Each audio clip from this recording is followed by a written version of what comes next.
Alors tout le monde va retenir que Ganagay il a pris un carton rouge parce qu'il a mis une tarte à un coéquipier. Mais les gars, moi je vous dis, d'un côté je le comprends. Alors attention, je dis pas qu'il a raison. Je dis pas que c'est un geste à faire ni sur un terrain de football ni dans la vraie vie.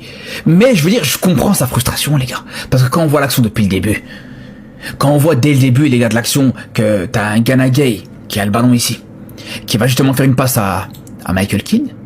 Regardez le comportement de Michael Keane sur la passe.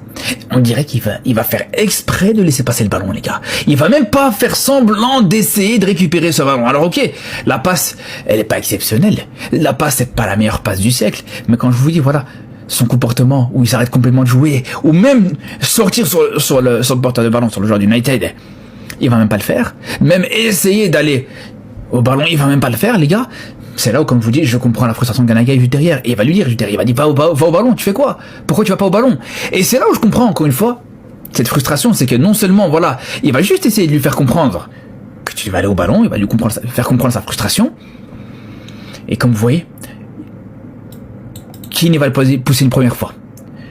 Il va le repousser une deuxième fois, et c'est là où il va le mettre la tarte, les gars. C'est là où il va le mettre la gifle. Donc, faut remettre les choses dans le contexte. Alors, encore une fois, c'est pas à faire du tout. Mais la frustration, pour moi, elle est totalement compréhensible. Surtout qu'on sait que c'est un joueur qui a pas l'habitude du tout d'avoir ce genre de comportement sur un terrain de football. C'est la première fois qu'on le voit s'énerver à ce point-là, les gars.